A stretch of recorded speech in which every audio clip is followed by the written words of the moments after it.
Hey guys, welcome back to World at War Zombies. Today I played the final map on World at War, Riese. This map added Pack-a-Punch. It also made it so there's not 24 zombies anymore. There's more than that. As the rounds increase, the zombies also increase. And one last thing. The Wonderwaffe steals your Juggernog. No! So we spawn in, and my first objective is just to get enough points to buy the Gouvier, so I can, of course, stay in spawn until the first dog round. And of course, what I don't like is when the zombies on the early round should just bundle up like that, because the zombies suck you in, of course. All it takes is for one zombie to try and hit you and suck you in, and then all of them hit you and you die. But of course, because I was knifing the zombies instead of killing them with my pistol, I managed to get 1,300 points, so I bought the Gouvier. Yes, I learned how to say the name, I think. So of course, because I have the Gouvier now, I can just sit back, shoot the zombies from far away instead of knifing them and risking my life. Also, for some reason, insta-kills don't. Also, for some reason, in this game only, insta-kills give you the same amount of points as you get for a headshot, even if you shoot them in the body, which does not happen on the other games. It only gives you 50, but on this game, it gives you 100, which is cool. After completely annihilating round 4, I open up the map and buy the Thompson, of course, because the Thompson is literally one of the best guns in the entire game. The best gun being the Springfield. So I also turn on power because, I mean, I played the Giant. I've also played this game when I was younger, so I basically know where everything is. Of course, I'm a genius. And then I buy Speed Cola. Really, the only two perks that are actually useful are Juggernog and Speed Cola, because Quick Revive is the most shit, and then double tap just wastes your ammo. For some reason, I'm using the Gouvier to kill zombies. Like, really? You have to save your ammo that badly? But I mean, I guess it paid off. I got an insta-kill, and now I really can start mowing down the zombies with the Gouvier. And I'm round 6, I buy Juggernog, and I do like that the perks are always in the same location. On the Giant, they're just randomized. And also, yes, I bought Bouncing Betties. Gosh, what the f. On round 7, I get a late dog round. I got on round 7, and then for some reason, a dog had to do that whole thing where it ran into the wall and then started going after me. On round 8, I started doing that whole process where you start linking up the teleporters to the main frame, and so that unlocks Pack-a-Punch. So I do my first one, and I'm on a timer for 30 seconds, but not really that much of a problem. This one's really close. And after going up the stairs, I can make my way to the teleport. I buy double tap for some reason. What the f. Also kill the zombie on round 9 with the Car 98K. After finishing round 10, I Pack-a-Punch my Thompson for some reason. It's alright when it's Pack-a-Punch, but it's not really worth it. You're better off be Pack-a-Punching the ray gun or the Wonderwaffe. And then I start doing the whole thing where you camp on the catwalk,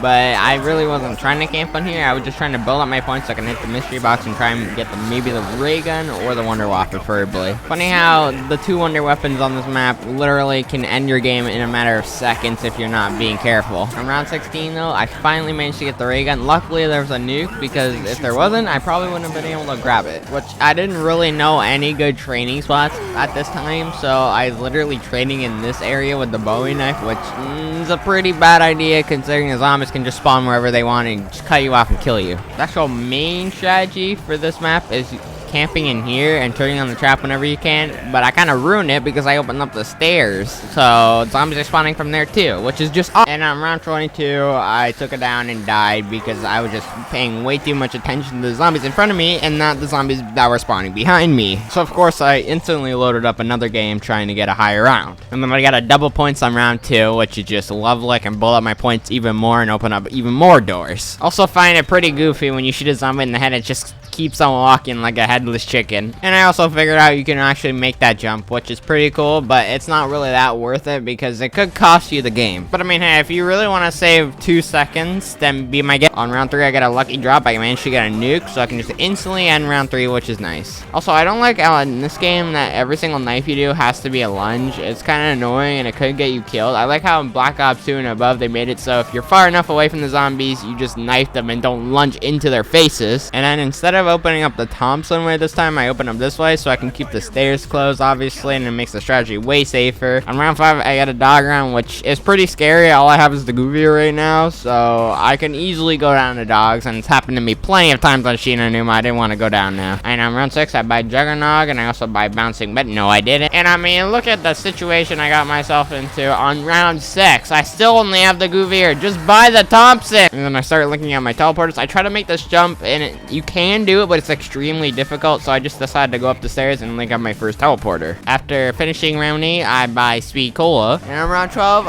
I don't know how, I trap myself in the corner and die. Ah! So yes, as you saw, I instantly loaded into another game. I wasn't having none of that. It went way better though, because I managed to get Juggernaut and Speed Call and Bouncing Betties, which was nice. On round 12, the same round I managed to get the flamethrower, but I wasn't able to pick it up because I would have died if I tried to. So then I just start camping on the catwalk, and the weirdest thing happens. I get 2 nukes and an insta-kill. On round 16, I had a very sad moment where I had an insta-kill and a double points from zombies, but I couldn't get it because it would have died if I tried to get it. So I got very hesitant here and whether I should get out of the teleporter, but I ended up teleporting because I figured I'm just gonna die if I go for that, so I might as well just keep this game running. In round 17, I managed to get the ray gun, which is awesome. It's also awesome because the gun one-shots you. And then finally on round 20, I managed to get the Wonder Waff. You know that gun on World at War Riese where it steals your Juggernaut? And then I was actually a little hesitant to use the Wonder Waff at first. I just stuck to using my ray gun because if you shock yourself on accident with the Wonder Waff, the run's basically over. You're 1 hit down, I'm pretty sure, or you're 2 hit down. I can't really remember that much. But if you shock yourself, you basically can't do anything after that. The zombies are just gonna suck you in and 2-tap you. And then I pack-punch my Wonder Waff. Basically, if I was gonna use it, if I saw there was a bunch of zombies and I felt like I was gonna be trapped, I would shoot the Wonder Waff beforehand, so it would take out all the zombies so I could easily run through because the zombies suck you in, of course. And if you get trapped in the corner, like I've said a billion times, it's basically game over. There's nothing that will save you. There's no gobble gums. There's nothing. The ray gun will instantly kill you. The Wonder Waff will steal your jug, depending on Shino Numa or Riese. Shino Numa, it's bearable because the Wonder Waff doesn't steal your jug, of course. And I also had to resort to using the Wonder Waff because the ray gun was starting to fall off, even though it's pack-a-punched. And then moving on to the strategy, you always want to have the trap on so you can save as much ammo as possible in your Wonder Waff. So basically, at the start of every round, I would turn on the trap, and I'm pretty sure the trap lasts around 25 seconds and takes 40 seconds to recharge on this game. I could be wrong, though.